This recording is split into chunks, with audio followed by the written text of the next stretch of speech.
I'm Christine, a 41-year-old homemaker. My husband, Mark, and I first crossed paths at work, eventually tying the knot after 5 years. Our joy was complete with the arrival of our son, Jake, now an adorable 5-year-old. While I'd love to spend every moment with him, our financial constraints necessitate my working and leaving Jake at a daycare center. Jake, being understanding, often makes simple requests, like wanting an omelette tomorrow. His innocence makes it easy to comply, although I secretly suspect it's because my culinary skills don't extend far beyond basic dishes. Despite my excuses, I can't deny the challenge of crafting a perfect omelette. The early years with Jake were blissful, with our family outings and weekend drives creating cherished memories. However, things started changing when Jake turned 3. Mark, once elated by Jake's presence, began coming home late, citing frustration with Jake's occasional fussiness as the reason. Mark's late arrivals became more frequent, often extending into the early morning hours. His excuses seemed flimsy, and the scent of sweet perfume on his suit raised suspicions. Though bothered, I chose to ignore it, prioritizing Mark's role as a decent father when Jake was at his best. Fast forward 2 years, and Jake has grown into a lively 5-year-old. His vitality contrasts sharply with Mark's deteriorating attitude. Mark's impatience surfaces even for trivial matters, like a spilled cup of tea. Attempts to address Jake's behavior result in Mark snapping and refusing to engage with him. Conversations with Mark have become strained. His dismissive attitude toward family time and insistence on eating out instead of my cooking add to the tension. Suggestions for outings on his days off are met with resistance, as Mark prioritizes rest over quality time together. It's disheartening to witness Mark's persistent irritability, seemingly stuck in a perpetual fussy face. Despite my attempts to bridge the communication gap, our exchanges have devolved into arguments, leaving me to wonder if Mark will ever outgrow this phase at 40 years old. I once confronted him about his perpetual anger, asking why he was always so furious. As expected, he responded with his usual ire, claiming, "It's because you're useless, obviously. You're passing that on to Jake. I wish he turned out more like me." It was a hurtful statement, insinuating that all of Jake's positive traits were inherited from him, while any negative qualities came from me. I found it hard to believe his audacity. My frustration with Mark escalated, with his words and actions causing me considerable emotional pain. Thoughts of divorce crossed my mind, as he seemed one step away from ending our marriage due to his behavior and lack of respect for our family. Despite it all, I stayed, holding on to the love I still had for my husband. Even though Jake was scared of Mark, he clung to a semblance of affection for his father. Living with a husband who was perpetually in a bad mood wore me down, but I lacked the courage to break up our family. Then, one day, Mark brought up the topic of a trip with some colleagues from work. These colleagues were the ones he was close to, the ones reveling in their single lives. He casually informed me of his decision to join them on the trip. I questioned the rationale behind his sudden desire for a getaway. Mark expressed his frustration, claiming he had been patient for too long, sacrificing all his time for the family. According to him, I spent all the money he earned on useless luxuries. I retorted that I was not indulging in luxuries, and, in fact, contributed more to our family than he did. The harder I worked, the more money I made, but Mark seemed to put less and less into our family. His trip, financed by our shared resources, infuriated me. He declared, "I'm going away for a week from tomorrow, whether you like it or not. Don't complain." I was taken aback by the abruptness of his decision and felt my anger simmering. Before I could respond, Jake, who was supposed to be asleep, woke up. Panicked, I rushed to attend to him, apologizing for the disturbance. As I tried to put Jake back to sleep, I sensed something was wrong. His body felt hot, and he complained of a headache. In an instant, his eyes rolled up, and he collapsed. Frantically, I called for an ambulance.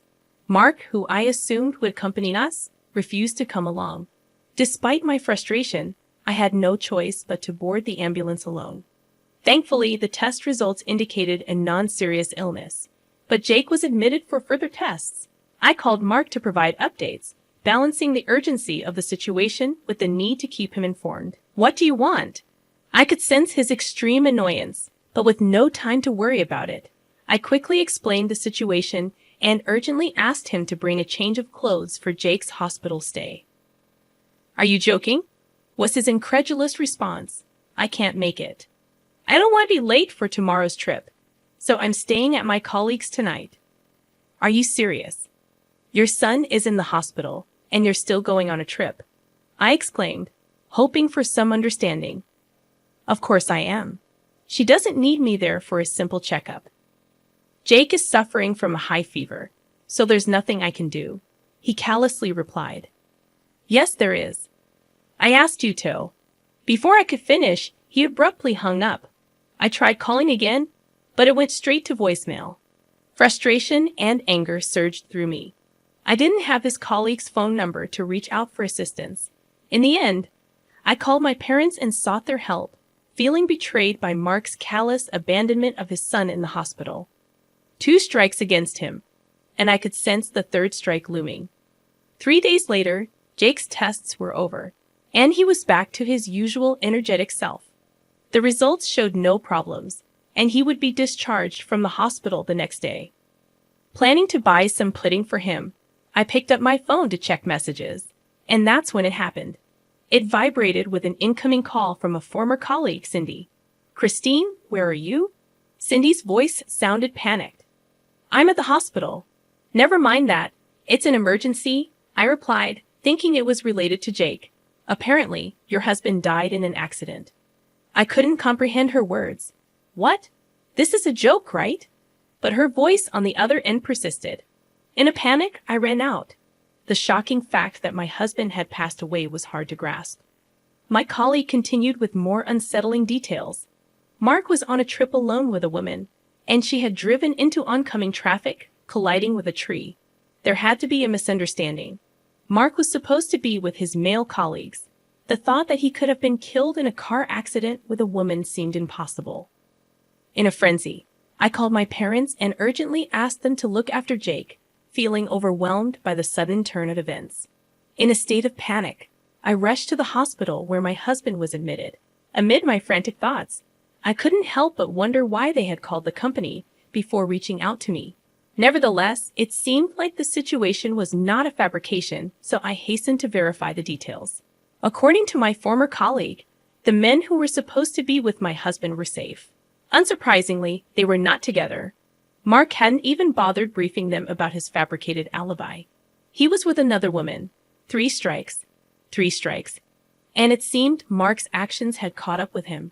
Doubts lingered about whether he had actually died, and I needed to confirm the truth. As I entered the hospital room, a rattle echoed.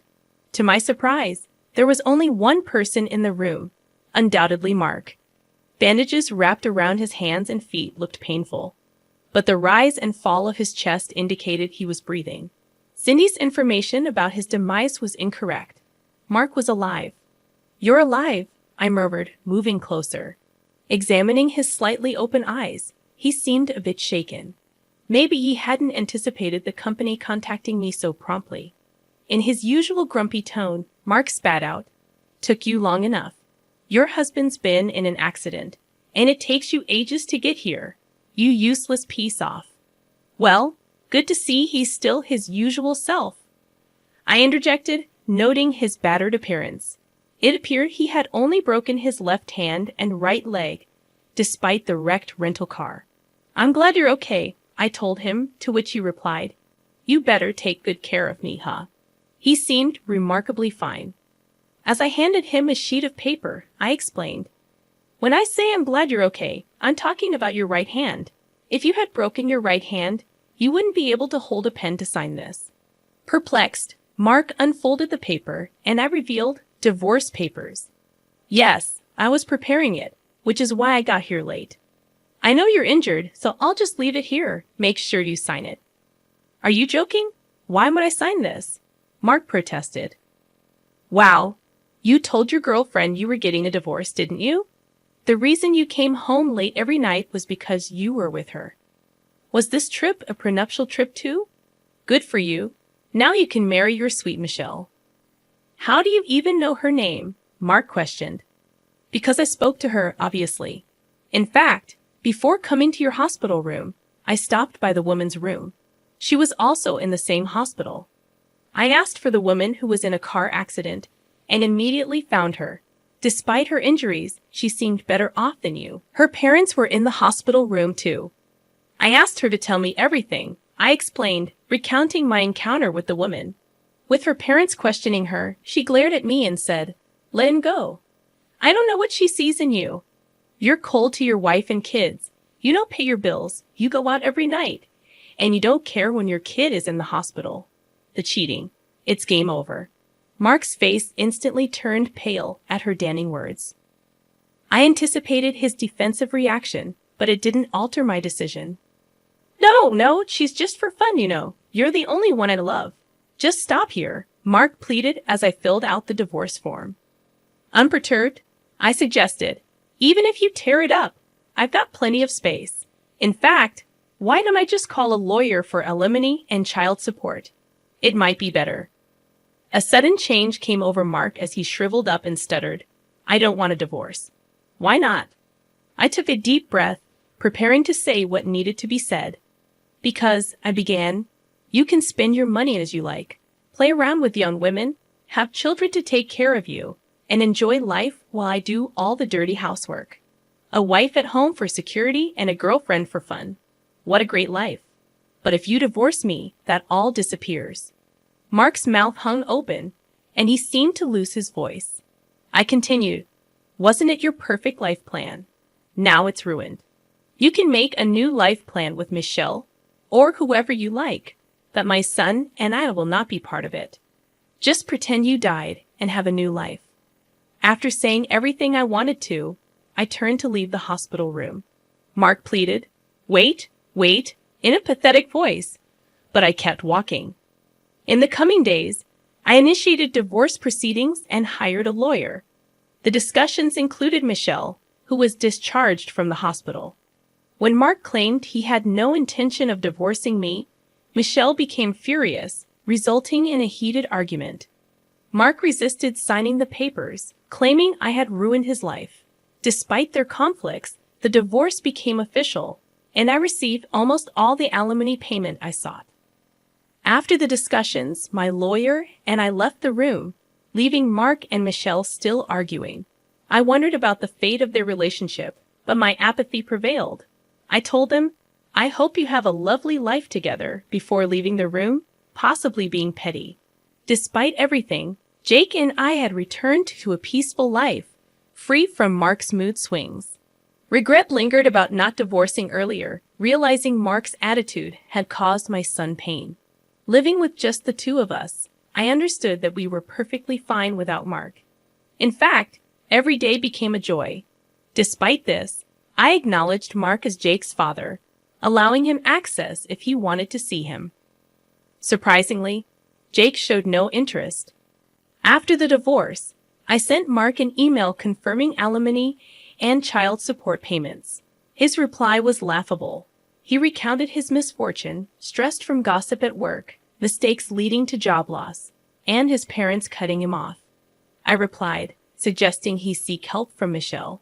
Mark claimed they broke up, and he continued to send desperate messages. I eventually blocked him. As I placed my phone on the table, sipping tea, Jake approached, asking, "What should we do on our day off tomorrow, Mommy?" After a moment's thought, I suggested, "How about we grab some lunch and go to the aquarium?" Jake's face lit up with joy, expressing excitement about the dolphin show. Witnessing his enthusiasm, I couldn't help but smile, feeling content with our peaceful and happy life.